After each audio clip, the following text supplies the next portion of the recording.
नमस्कार मित्रों, मैं हूं प्रीतेश पटेल और आप देख रहे हैं मेरा YouTube channel make it easy programming. और आज का हमारा टॉपिक है वन डायमेंशनल एरे इन सी। तो चलिए शुरू करते हैं। सबसे पहले समझते हैं what is array. Array is a non primitive data structure that can store a fix size sequential collection of elements of the same data type. मतलब एरे एक ऐसा कंसेप्ट है जो हमें अलाउ करता है मल्टीपल एलिमेंट्स को एक सीक्वेंस में सेव करना जिनके डेटा टाइप्स सेम होते हैं। अगर सिंपल लैंग्वेज में हम लोग बोले तो single variable name to store multiple values of same data type. Basically एक वेरिएबल में हम लोग सिर्फ एक ही वैल्यू सेव कर सकते हैं, बट एरे एक ऐसा कंसेप्ट है जिसके थ्रू हम लोग एक वेरिएबल नेम के अंदर मल्टीपल वैल्यूज़ को सेव कर सकते हैं। बट यहाँ पे रिस्ट्रिक्शन हमारे पास ये है कि ये हर एक वैल्यूज़ का डेटा टाइप सेम होना चाहिए। तो अब हम लोग समझते हैं कि एरे को कैसे डिक्लेयर कर सकते हैं सी लैंग्वेज में। तो बेसिक सिंटेक्स जो हमारा है वो है data type, array name and angle bracket में एरे साइज़। यहाँ पे डेटा टाइप कोई भी प्रिमिटिव डेटा टाइप हो सकता है सी लैंग्वेज का, जो इंक्लूड करता है स्ट्रक्चर को एज वेल एज यूनियन को। एरे नेम ये आइडेंटिफायर है या फिर वी कैन से नेम है for array variable. And array size ये स्पेसिफाई करता है number of elements in array. That means आप कितने वैल्यू सेव करना चाहते हो एरे में, वो आपको डिक्लेरेशन टाइम पे यहाँ पे मेंशन करना पड़ेगा। Memory representation of one dimensional array in C. Consider कीजिए कि हमारा डिक्लेरेशन स्टेटमेंट है इंटीजर नम एंगल ब्रैकेट 5। यहाँ पे इंटीजर प्रिमिटिव डेटा टाइप है, नम एरे वेरिएबल का नेम है और 5 उसका साइज़ है। डैट मीन्स हम लोग 5 इंटीजर वैल्यू को सेव करने के लिए एक एरे डिक्लेयर कर रहे हैं। तो उसका मेमोरी रिप्रेजेंटेशन कुछ मेमोरी में ऐसा होगा। ये 5 एलिमेंट्स के लिए 5 ब्लॉक एलोकेट करेगा, जिसमें हर एक ब्लॉक का साइज़ 2 बाइट होगा। अब ये 2 बाइट ही क्यों है? क्योंकि हमारा डेटा टाइप यहाँ पे इंटीजर है और इंटीजर के लिए 2 बाइट्स यूज़ होता है। तो ये एक एलिमेंट्स के लिए 2 बाइट्स का ब्लॉक ऑक्यूपाइड करेगा। दैट मीन्स 5 एलिमेंट्स के लिए टोटल 10 बाइट्स ऑक्यूपाइड करेगा और ये हर एक ब्लॉक एक सीक्वेंस में होंगे।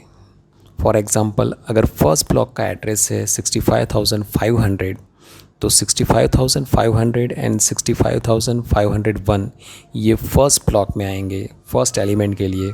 तो नेक्स्ट एलिमेंट हमारा 65,502 पे रहेगा, नेक्स्ट एलिमेंट आएगा 65,504 पे।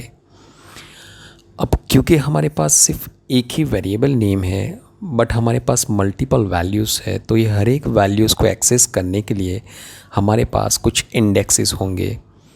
फर्स्ट एलिमेंट का इंडेक्स होगा 0, नेक्स्ट एलिमेंट होगा 1 अप टू ये n-1 तक जाएगा। डैट मीन्स यहाँ पे हमारा साइज़ 5 है, 5 एलिमेंट है, तो इंडेक्स हमारा 0 से लेके 4 तक जाएगा।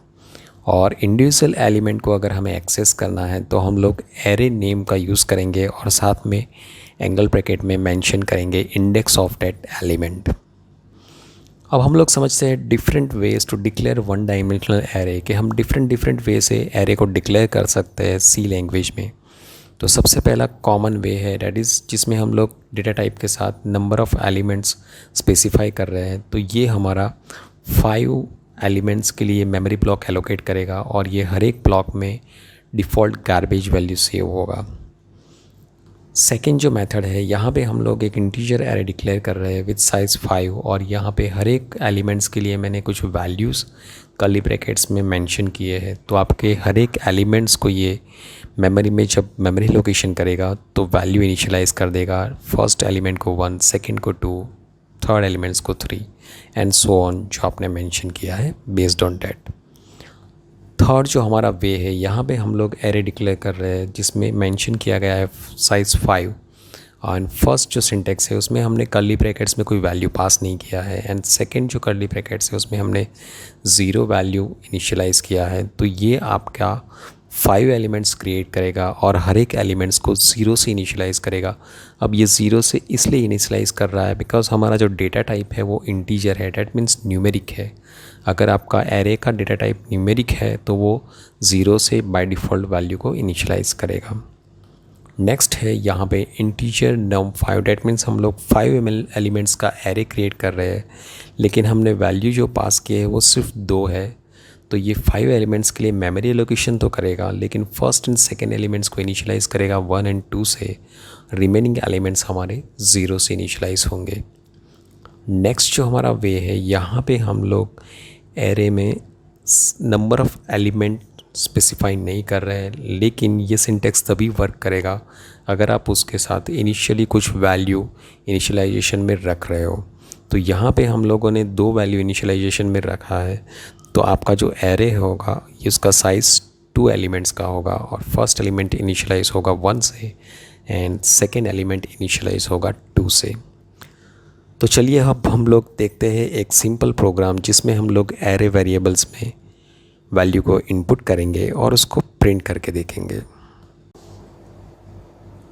तो यहाँ पे हम लोग एक प्रोग्राम बनाने जा रहे हैं जिसमें एक 1 डायमेंशनल एरे को इनपुट करेंगे और उसके वैल्यूज़ को प्रिंट करेंगे। तो सबसे पहले मैं यहाँ पे एक इंटीजर एरे डिक्लेयर कर देता हूँ, इंटीजर नंबर 5। तो ये हमारा एरे का डिक्लेरेशन हो गया है। अब मैं यहाँ पे एक इंटीजर वेरिएबल ले रहा हूँ जो हमें लूपिंग वेरिएबल के फॉर्म में यूज़ होगा। अब सबसे पहले हम लोग यहाँ पे कोड करेंगे to take input in array. तो एक फॉर लूप हम लोग यूज़ करेंगे, क्योंकि एरे का इंडेक्स 0 से स्टार्ट होता है, तो हम लोग लूपिंग एलिमेंट्स को 0 से इनिशियलाइज करते हैं एंड i लेस देन 5। क्योंकि हमारे पास नंबर ऑफ़ एलिमेंट 5 है, तो हमारा लूप जो है वो 0 से लेके 4 तक जाना चाहिए। और इनसाइड दिस फॉर लूप यहाँ पे हम लोग प्रिंटफ स्टेटमेंट डाल देते हैं, प्रिंटफ एंटर नंबर। यहाँ पे मैं %d रख रहा हूँ जिससे हमें इंडेक्स पता चले, इक्वल टू, और यहाँ पे इंडेक्स को हम लोग प्रिंट करेंगे। और इनपुट करने के लिए हम लोग स्कैनफ स्टेटमेंट यूज़ करेंगे। स्कैनफ क्योंकि इंटीजर एरे है तो %d आपका फॉर्मेट स्पेसिफायर यूज़ होगा, और इंडिविजुअल एलिमेंट्स में इनपुट करना है तो $, एरे वेरिएबल नेम, और एंगल ब्रैकेट में हमें पास करना होगा इंडेक्स, दैट इज़ i। तो ये कोड हमें अलाउ करेगा 5 एलिमेंट्स को इनपुट करना। i का वैल्यू 0 होगा, एट दैट टाइम ये 0 इंडेक्स पे वैल्यू को इनपुट करेगा। जब उसका वैल्यू 1 होगा, एट दैट टाइम 1 इंडेक्स पे वैल्यू सेव होगा। ये लूप आपका 5 टाइम्स के लिए मूव होगा। ओके, नाउ अब इसी चीज़ को हम लोग प्रिंट करने के लिए दूसरा फॉर लूप यूज़ करते हैं। For i equal to 0, i less than 5, i plus plus, and inside that loop यहाँ पे हमें प्रिंट करना है एरेज एलिमेंट को। तो लिखेंगे printf num angle bracket %d, ये इंडेक्स के लिए है, और वैल्यू के लिए इक्वल टू करके %d रखते हैं। यहाँ पे रखेंगे i जिससे ये इंडेक्स को प्रिंट करेगा, और साथ में रखते हैं num ऑफ i जो आपके इंडिविजुअल एलिमेंट को प्रिंट करेगा। फाइन।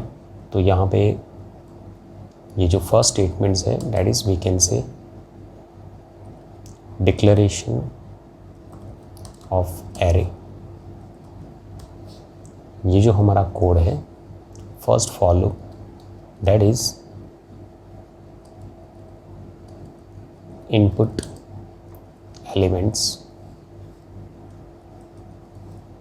एंड नेक्स्ट जो आपका फॉर लूप है that is for print elements. Okay, इसको हम रन करके देखते हैं।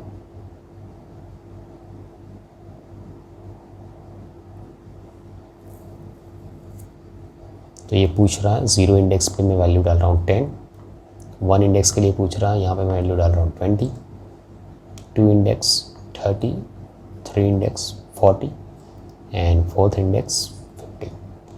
नाउ डैट मीन्स क्योंकि ये साइज़ 5 है तो 0 से लेके 4 तक ये लूप चल रहा है, और उसके नीचे जैसे मैंने एंटर किया, ये आपका जो प्रिंट के लिए आपने लूप रखा है वो आपके एलिमेंट्स को प्रिंट करके दे रहा है। तो by this way you can code one dimensional array, और आप इस तरह से इनपुट ले सकते हो एलिमेंट्स में और उसको प्रिंट कर सकते हो। नेक्स्ट वीडियो में हम लोग सीखेंगे different operations on one dimensional array. एक प्रिमिटिव डेटा स्ट्रक्चर जो एरे है उसके ऊपर कौन कौन से ऑपरेशंस हम लोग कर सकते हैं, ये हम लोग नेक्स्ट वीडियो में सीखेंगे। अगर आपको ये वीडियो पसंद आया हो तो इसको लाइक कीजिएगा और मेरे चैनल को सब्सक्राइब कीजिएगा।